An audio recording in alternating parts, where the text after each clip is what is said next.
Shalom, terima kasih atas waktu dan kesempatan yang telah diberikan kepada kelompok kami. Kami dari kelompok 3 ingin mempresentasikan hasil diskusi kami mengenai penilaian saham. Sebelumnya, kami ingin memperkenalkan diri kami masing-masing. Saya sendiri, nama Yosefina BT Beni, NIM 19190143. Perkenalkan, nama saya Ivania Yusrini, NIM 19190118. Perkenalkan, nama saya Apriana Hoar, NIM 19190137.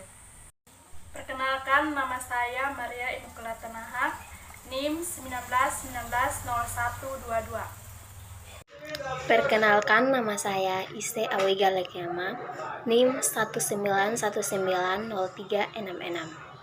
Perkenalkan, nama saya Rojelita Natalia Renhat, NIM 19190125. Baik, materi yang pertama, pengertian saham. Saham merupakan surat berharga yang diterbitkan emiten yang menyatakan bahwa pemilik saham mempunyai hak kepemilikan atas aset-aset perusahaan. Imbalan yang bisa diterima investor saham, yang pertama, hak kepemilikan, kedua dividen, ketiga capital gain. Wujud saham adalah selembar kertas yang menerangkan bahwa pemilik kertas tersebut adalah pemilik perusahaan yang menerbitkan surat berharga tersebut. Porsi kepemilikan ditentukan oleh seberapa besar penyertaan yang ditanamkan di perusahaan tersebut. Saham. Jenis saham berdasarkan hak kepemilikannya, maka saham dapat dibagi dua jenis menurut Fakhrudin dan Hadianto 2001-12, yaitu 1. Saham biasa atau common stocks, merupakan saham yang menempatkan pemiliknya paling junior dalam hal pembagian dividen dan hak atas kekayaan perusahaan apabila perusahaan tersebut dilikuidasi. Saham biasa ini merupakan saham yang paling banyak dikenal dan diperdagangkan di pasar. Sebagai pemilik perusahaan, pemegang saham biasanya memiliki hak, yaitu A. Hak kontrol. Pemegang saham biasa mempunyai hak untuk memilih dewan direksi. Hal ini berarti bahwa pemegang saham mempunyai hak untuk mengontrol siapa saja yang akan memimpin perusahaannya. Pemegang saham dapat melakukan hak kontrolnya dalam bentuk memveto dalam pemilihan direksi di rapat tahunan pemegang saham atau tindakan-tindakan yang membutuhkan persetujuan pemegang saham. B. Hak menerima pembagian keuntungan. Sebagai pemilik perusahaan, pemegang saham biasa berhak mendapatkan bagian dari keuntungan perusahaan. Tidak semua laba dibagikan, tetapi sebagian laba akan ditanamkan kembali ke dalam perusahaan. Laba yang ditahan ini atau retained earning merupakan sumber dana inter perusahaan, sedangkan laba yang tidak ditahan diberikan kepada pemilik saham dalam bentuk dividen. C. Hak preemptif atau preemptive right merupakan hak untuk mendapatkan persentase kepemilikan yang sama jika perusahaan mengeluarkan tambahan lembar saham. Jika perusahaan mengeluarkan tambahan lembar saham yang beredar akan lebih banyak dan akibatnya persentase kepemilikan saham yang lama akan turun. Hak preemptif memberi prioritas kepada pemegang saham lama untuk membeli tambahan saham baru, sehingga persentase kepemilikan tidak berubah. 2. Saham preferred atau preferred stocks. Saham ini mempunyai karakteristik gabungan antara obligasi dan saham biasa karena bisa menghasilkan pendapatan tetap, tetapi bisa juga mendatangkan hasil seperti yang dikehendaki investor. Ada dua hal penyebab saham preferred serupa dengan saham biasa, yaitu mewakili kepemilikan ekuitas dan diterbitkan tanpa tanggal jatuh tempo yang tertulis di atas lembaran saham tersebut dan membayar dividen. Perbedaan saham preferred dengan obligasi terletak pada 3 hal, yaitu klaim atas laba dan aktiva, dividen tetap selama masa berlaku dari saham, mewakili hak tebus dan dapat ditukar dengan saham biasa. Beberapa karakteristik saham preferred adalah sebagai berikut. A. Preferred terhadap dividen. 1. Pemegang saham preferred mempunyai hak untuk menerima dividen terlebih dahulu dibandingkan pemegang saham biasa. 2. Saham preferred umumnya memberikan hak dividen kumulatif yaitu memberikan hak kepada pemegangnya untuk menerima dividen tahun-tahun sebelumnya yang belum dibayarkan dan dibayarkan sebelum pemegang saham biasa menerima dividennya. B. Preferen pada waktu likuidasi. Saham preferen mempunyai hak terlebih dahulu atas aktiva perusahaan dibandingkan dengan hak yang dimiliki oleh saham biasa pada saat terjadi likuidasi. Besarnya hak atas aktiva adalah sebesar nilai nominal saham preferennya termasuk semua dividen yang belum dibayarkan jika bersifat kumulatif. Pengertian penilaian saham. Penilaian saham dapat diartikan sebagai suatu proses pekerjaan seorang penilai dalam memberikan opini tertulis mengenai nilai ekonomi suatu bisnis atau ekuitas pada saat tertentu. Penilaian saham adalah suatu mekanisme untuk merubah serangkaian variabel ekonomi atau variabel perusahaan yang diramalkan menjadi perkiraan tentang harga saham, misalnya laba perusahaan dan dividen yang dibagikan. Maksudnya suatu metode untuk mencari nilai-nilai saham yang menjadi ukuran dalam investasi surat berharga. Adapun tujuan penilaian saham. Tujuan penilaian saham adalah untuk memberikan gambaran pada manajemen atas estimasi nilai saham suatu perusahaan yang akan digunakan sebagai rujukan manajemen sebagai pertimbangan kebijakan atas saham perusahaan bersangkutan. 3 jenis penilaian saham. Ada 3 jenis penilaian saham, yaitu A. Nilai buku. Nilai buku ialah nilai aset yang tersisa setelah dikurangi kewajiban perusahaan jika dibagikan.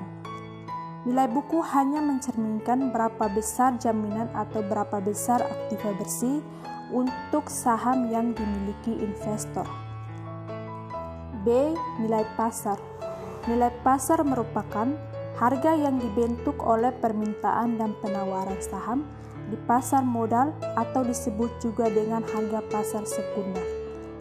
Nilai pasar tidak lagi dipengaruhi oleh emiten atau pihak pinjaman emisi, sehingga boleh jadi harga inilah yang sebenarnya mewakili nilai suatu perusahaan.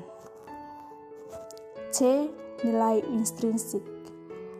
Nilai intrinsik adalah nilai yang menentukan harga wajar suatu saham agar saham tersebut mencerminkan nilai saham yang sebenarnya sehingga tidak terlalu mahal.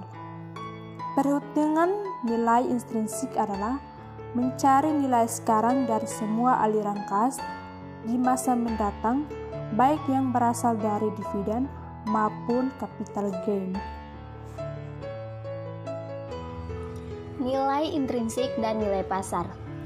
Investor berkepentingan untuk mengetahui ketiga nilai tersebut sebagai informasi penting dalam pengambilan keputusan investasi yang tepat. Dalam membeli atau menjual saham, investor akan membandingkan nilai intrinsik dengan nilai pasar saham bersangkutan atau fair value atau undervalued. Nilai intrinsik dan nilai pasar. Ada 2 pendekatan dalam penentuan nilai intrinsik saham berdasarkan analisis fundamental. Yang pertama, pendekatan nilai sekarang atau present value approach. Dalam pendekatan ini, perhitungan nilai saham dilakukan dengan menghitung nilai sekarang atau present value semua aliran kas saham yang diharapkan di masa datang dengan tingkat diskonto sebesar tingkat return yang disyaratkan investor. Dalam hal ini, nilai intrinsik atau disebut juga dengan nilai teoritis suatu saham nantinya akan sama dengan nilai diskonto semua aliran kas yang akan diterima investor pada masa yang akan datang. Penentuan nilai saham atau pendekatan nilai sekarang dengan menggunakan komponen dividen dapat dilakukan dengan menggunakan perhitungan model diskonto dividen. Model diskonto dividen merupakan model untuk mengestimasi harga saham dengan mendiskontokan semua aliran dividen yang akan diterima di masa yang akan datang. Secara sistematis, model ini bisa dirumuskan sebagai berikut. PO sama dengan D1 per 1 tambah K tambah D2 per 1 tambah K pangkat 2 tambah D3 per 1 tambah K pangkat 3 dan seterusnya. Di mana PO sama dengan nilai intrinsik saham dengan model diskonto dividen. D1, D2, D3 dan seterusnya sama dengan dividen yang akan diterima di masa yang akan datang. K sama dengan tingkat return yang disyaratkan. Dalam persamaan di atas dapat dilihat bahwa aliran dividen yang diterima investor merupakan aliran dividen yang tidak terbatas dan bersifat konstan. Namun dalam kenyataannya, ada kalanya perusahaan membayarkan dividen secara tidak teratur, jumlahnya tidak konstan, atau dengan kata lain, pembayarannya mengalami pertumbuhan atau growth. Dalam situasi tersebut, perlu dibedakan antara sesuai dengan karakteristik pertumbuhan pembayaran dividen. A. Model pertumbuhan nol. Model ini digunakan saat dividen yang dibayarkan oleh perusahaan tidak akan mengalami pertumbuhan. Dengan kata lain, jumlah dividen yang dibayarkan akan tetap sama dari waktu ke waktu. B. Model pertumbuhan konstan. Model pertumbuhan konstan atau model Gordon dipakai untuk menentukan nilai saham yang pembayaran dividennya mengalami pertumbuhan secara konstan selama waktu tak terbatas. C. Model pertumbuhan tidak konstan atau ganda. Model ini sesuai untuk menilai saham perusahaan yang mempunyai karakteristik pertumbuhan yang fantastis di tahun-tahun awal sehingga bisa membayarkan dividen dengan tingkat pertumbuhan yang tinggi. Pada beberapa tahun awal selama masa pertumbuhan fantastis, perusahaan mungkin akan mampu membayar dividen dengan pertumbuhan di atas normal. Namun setelah melewati masa tersebut, pertumbuhan tingkat dividen yang dibayarkan perusahaan mungkin akan lebih rendah dari masa sebelumnya dan akan bertumbuh secara tetap. Yang kedua, pendekatan rasio harga terhadap earning atau price earning ratio atau PER. Pendekatan ini disebut juga dengan pendekatan multiplier, di mana investor akan menghitung berapa kali atau multiplier nilai earning yang tercermin dalam harga suatu saham.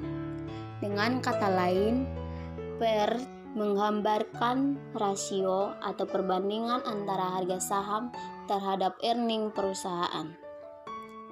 PER juga mencerminkan berapa rupiahkah yang harus dibayarkan investor saham untuk memperoleh 1 rupiah earning perusahaan.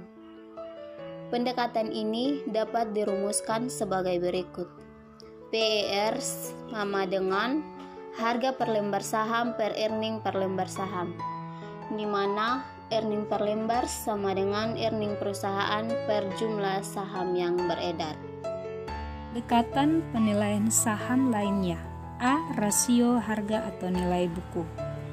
Hubungan antara harga pasar dan nilai buku per lembar dapat dipakai untuk menentukan nilai saham, karena secara teoritas nilai pasar suatu saham harus mencerminkan nilai bukunya.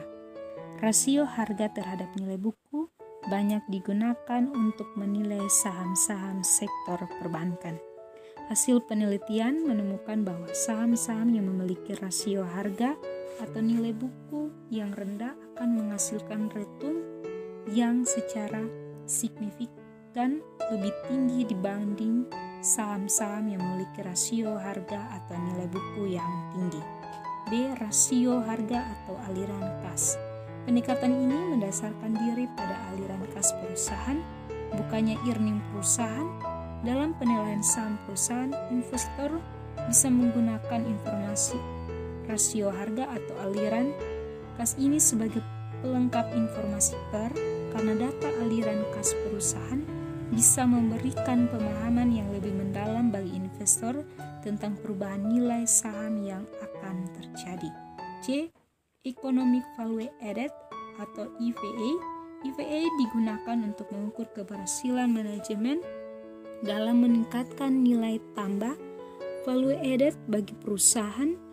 Asumsinya adalah bahwa jika kinerja manajemen baik atau efektif dilihat dari besarnya nilai tambah yang diberikan, maka akan tercermin pada peningkatan harga saham perusahaan.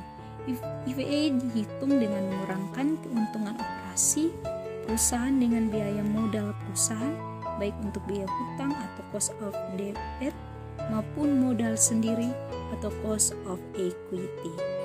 Sekian dari kami, shalom dan terima kasih.